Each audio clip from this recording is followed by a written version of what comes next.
Isu keaslian ijazah Presiden Joko Widodo, sebuah topik yang sempat mereda, kini kembali mencuat ke permukaan. Pertanyaan demi pertanyaan bermunculan, spekulasi liar bertebaran, dan perdebatan sengit tak terhindarkan. Masyarakat terpecah menjadi dua kubu, ada yang meragukan, ada pula yang membelah. Kembali memanas, menjadi perbincangan hangat di berbagai platform media sosial. Tagar-tagar terkait isu ini pun menjadi trending, membanjiri lini masa dengan berbagai opini dan komentar. Didorong oleh 12 poin analisis netizen yang kritis dan mendalam. Analisis ini menjadi viral, memicu diskusi panjang, dan melibatkan ribuan warganet. Mereka mencoba mengurai benang kusut informasi, mencari kebenaran di balik klaim yang beredar. Yang viral di media sosial, menjadi bahan perdebatan sengit di berbagai forum online. Berbagai teori konspirasi pun bermunculan, menambah keruhnya suasana. Informasi simpang siur bertebaran, membuat publik semakin bingung dan sulit untuk menentukan sikap. Dari font yang digunakan dalam ijazah, hingga keaslian tanda tangan yang tertera, hingga sejarah fakultas tempat ijazah itu dikeluarkan, publik membedah setiap detail dokumen dengan seksama, menggunakan berbagai alat analisis dan perbandingan. Tidak ada satupun aspek yang luput dari perhatian. Semuanya diperiksa dan dipertimbangkan dengan cermat. Apakah ini sekadar persepsi yang salah arah? Atau ada fakta tersembunyi yang perlu dikaji lebih dalam dan diungkap kebenarannya? Pertanyaan ini terus menghantui benak publik, mendorong mereka untuk mencari jawaban yang pasti. Dalam video ini, saya akan mencoba membedah satu persatu tudingan netizen secara objektif dan komprehensif, menyajikan argumen dari kedua belah pihak yang berkonflik, tanpa memihak atau menghakimi. Tujuannya adalah untuk memberikan pemahaman yang lebih baik kepada publik, sehingga mereka dapat mengambil kesimpulan sendiri berdasarkan fakta yang ada. Mari kita mulai penelusuran mendalam ini, mengungkap fakta di balik kontroversi yang mengguncang publik. Poin pertama, netizen menyoroti perbedaan tanggal kelulusan di ijazah dengan tanggal SK Dekan. Bagaimana mungkin ijazah terbit sebelum SK Dekan keluar? Ini dianggap anomali administrasi. Namun, ada argumen bahwa administrasi era 80-an tidak seketat sekarang, dan kesalahan tanggal bisa saja terjadi. Tanpa dokumen asli, sulit memastikan apakah ini kesalahan fatal, atau sekadar variasi prosedur masa lalu. Netizen membandingkan bentuk telinga di foto ijazah dengan foto muda Jokowi, mengklaim ada perbedaan signifikan. Mereka menyebut telinga sebagai ciri biometrik unik, namun sudut foto, pencahayaan dan kualitas gambar bisa memengaruhi tampilan. Pakar forensik menilai, tanpa analisis profesional dan gambar resolusi tinggi, klaim ini sangat spekulatif. Isu ini menunjukkan betapa detail visual bisa memicu debat sengit di era digital.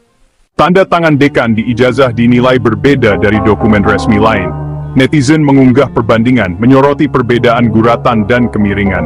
Namun, ahli grafologi menegaskan tanda tangan bisa bervariasi tergantung alat tulis dan kondisi penanda tangan. Tanpa analisis forensik dokumen asli, tuduhan pemalsuan hanya dari gambar digital sangat lemah. Ejaan nama dosen pembimbing, Kasmujo, ditemukan tidak konsisten di beberapa dokumen. Netizen menilai ini kejanggalan administratif. Namun, era pra-digital memang penuh variasi ejaan, terutama nama Jawa.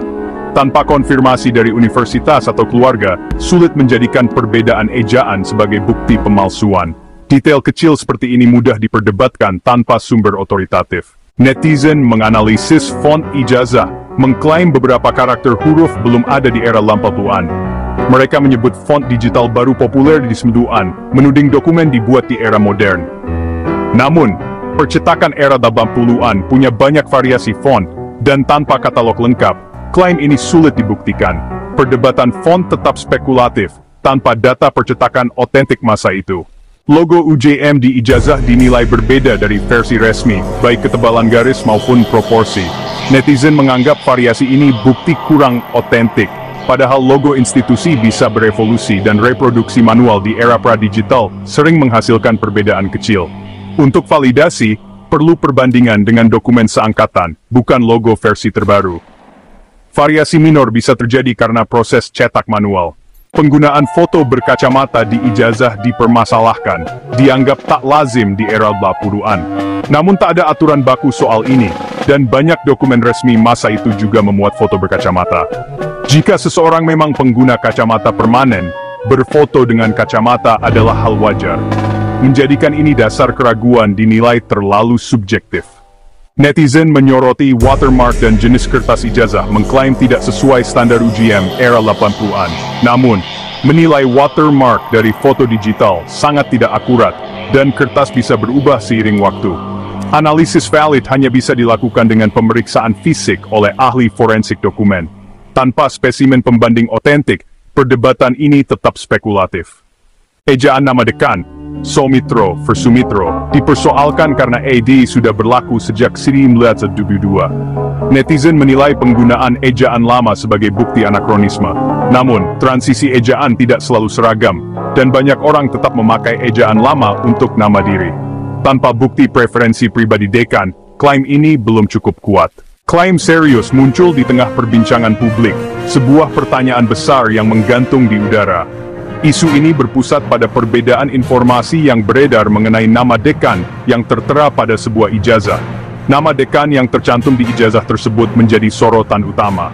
Muncul keraguan dan pertanyaan mengenai keabsahan informasi tersebut, memicu perdebatan di berbagai platform daring. Apakah nama yang tertera sesuai dengan catatan resmi universitas? Untuk mencari jawaban pasti, penelusuran dilakukan hingga ke arsip jabatan resmi UGM tahun 1985. Disinilah data primer tersimpan, menjadi saksi bisu perjalanan sejarah universitas. Apakah arsip ini akan mengungkap kebenaran di balik polemik nama dekan? Sementara itu, netizen turut menyajikan daftar dekan yang berbeda, menambah lapisan kompleksitas pada isu ini. Informasi yang beredar di dunia maya seringkali simpang siur, sehingga sulit untuk diverifikasi kebenarannya. Menanggapi kehebohan yang terjadi, UGM telah mengeluarkan klarifikasi resmi. Pihak universitas berusaha meluruskan informasi yang beredar dan memberikan penjelasan yang komprehensif kepada publik.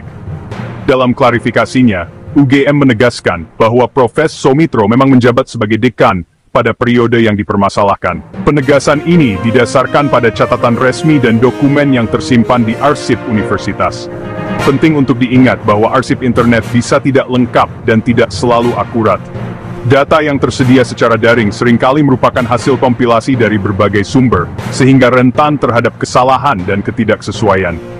Selain itu, transisi jabatan seringkali tidak tercatat secara detail dalam catatan publik.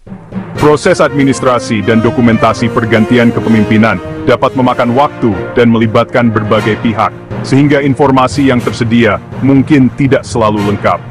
Oleh karena itu, verifikasi informasi sebaiknya dilakukan dengan merujuk langsung ke sumber primer. Arsip resmi universitas merupakan sumber informasi yang paling terpercaya dan akurat. Jangan hanya mengandalkan data daring, yang belum tentu terjamin kebenarannya. Informasi yang beredar di internet perlu disaring dan diverifikasi dengan cermat sebelum dipercaya sepenuhnya.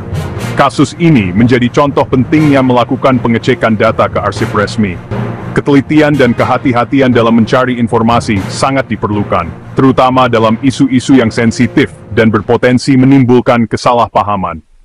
Netizen menilai Jokowi jarang menyebut UGM sebagai alma mater, lalu mengaitkannya dengan isu ijazah. Argumen ini sangat subjektif, karena gaya komunikasi tiap orang berbeda. Banyak momen di mana Jokowi jelas menyebut dan mengunjungi UGM. Menilai keaslian ijazah dari perilaku komunikasi adalah kesesatan logika. Tuntutan publik. Mengapa ijazah asli tak pernah ditunjukkan langsung? Salinan sudah beredar dan UGM mengonfirmasi, tapi sebagian tetap menuntut bukti fisik. Menunjukkan dokumen asli berisiko keamanan dan rawan disalahgunakan. Klarifikasi dari universitas seharusnya cukup sebagai bukti formal. Meladeni tuntutan publik terus-menerus bisa menurunkan martabat institusi. Kita telah membeda secara mendalam, menelusuri setiap sudut dan celah dari isu yang berkembang.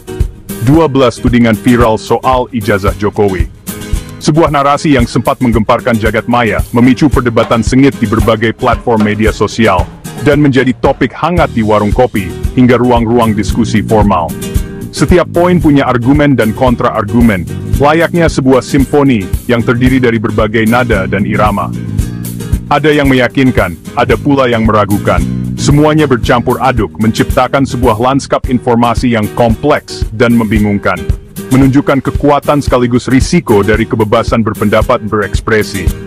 Kekuatan untuk mengungkap kebenaran, namun juga risiko penyebaran disinformasi dan polarisasi. Analisis publik di era digital.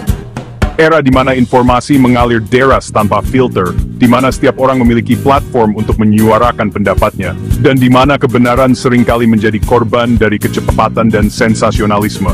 Demokrasi butuh klarifikasi berbasis data, verifikasi yang cermat, dan analisis yang mendalam. Kita tidak bisa hanya mengandalkan opini atau perasaan semata. Kita perlu bukti, fakta, dan argumentasi yang kuat untuk membentuk keyakinan yang rasional.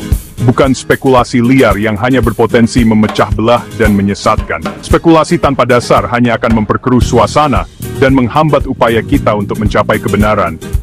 Jika ada dugaan pelanggaran hukum, jika ada indikasi tindakan melawan hukum, tempatnya di pengadilan, bukan media sosial yang penuh dengan kebisingan dan bias. Pengadilan adalah forum yang tepat untuk mencari keadilan dan kebenaran berdasarkan hukum yang berlaku. Tugas kita sebagai warga negara yang bertanggung jawab adalah kritis, berbasis fakta, bukan asumsi yang dibangun di atas prasangka dan kepentingan pribadi.